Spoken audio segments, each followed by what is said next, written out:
A lot has been said already. I don't know whether you still need to hear from me. Maybe it's the privilege of speaking last, you can say the least, I suppose. Maybe it's also, beauty and youth before age.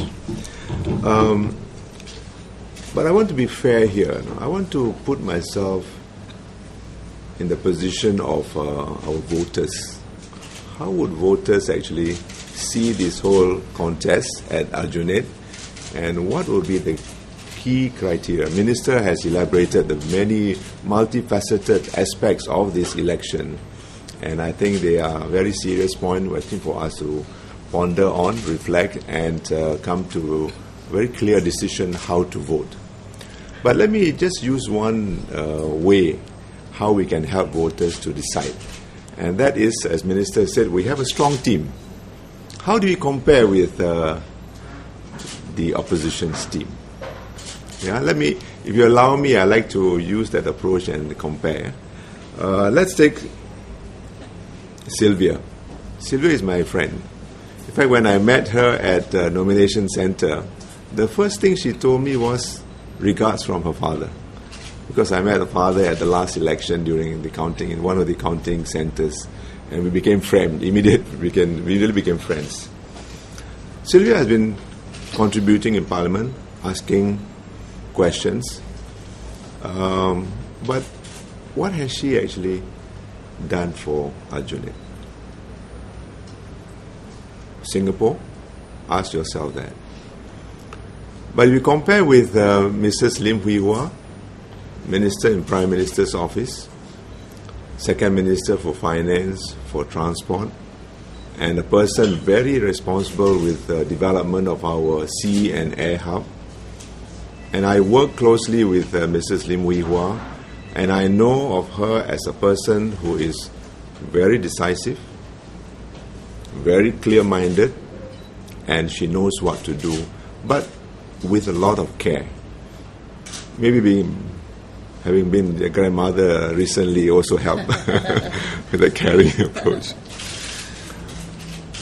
And then we have Mr. Lau. Mr. Lau Tia Kiang, also a seasoned Member of Parliament. How many terms does he has now? Few terms in Parliament. Very well liked in Hougang, but often make me wonder why he wants to move to Aljunied now, after being so well liked in Hougang. And our minister, I worked with Minister George Chua for some time now at Foreign Affairs, but the history of our relationship goes a long way. When ministers first started working in Kembangan as a candidate for Kembangan, and I was with the media then, and I could see his sense of purpose and sense of direction for not only for Kembangan but for Singapore as a whole.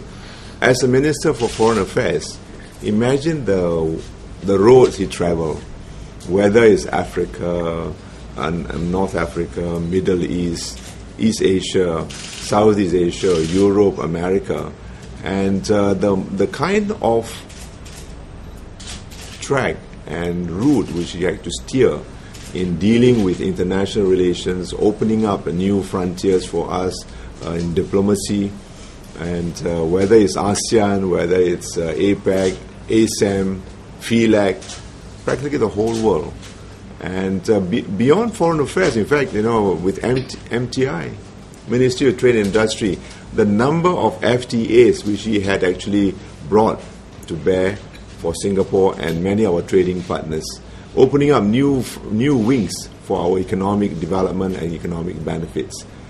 I think there's a lot more. Health, for example, MICA.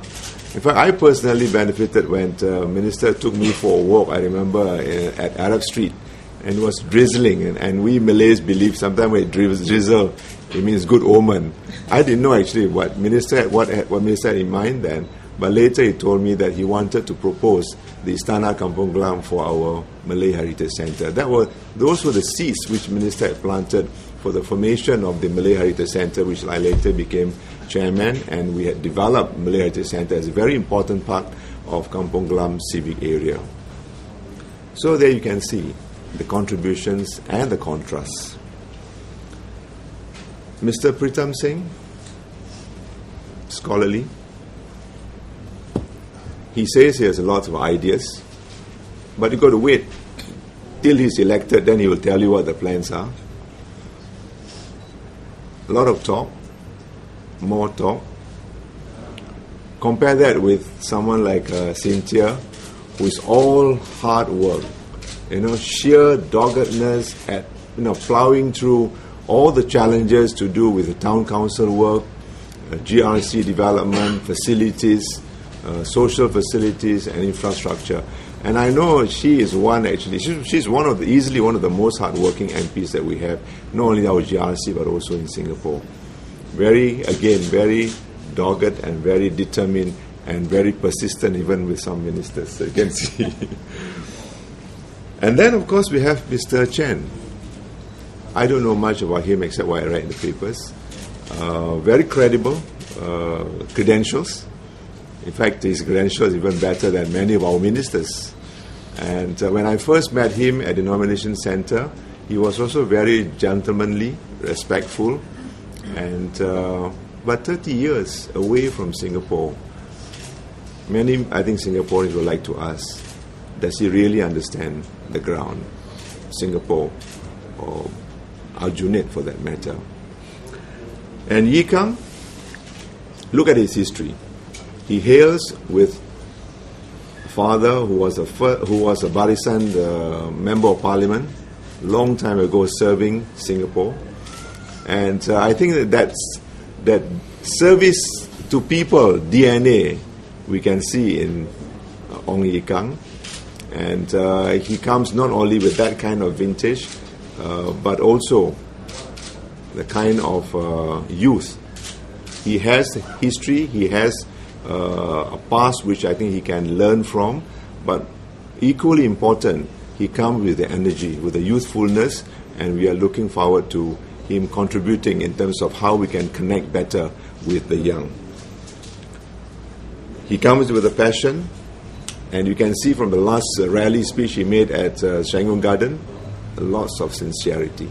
That's our new candidate, Yi Kang, having worked with the Prime Minister as PPS, having worked with MDA, a very key area in terms of skills redevelopment, training and retraining, which is an area very important to our young too. Now, who else do we have? Oh, one more, of course, Faisal. And even if Faisal is a better person than me, a better candidate than me, I think you can still look at the other four candidates, and I think you will know the answer. The choice is indeed clear.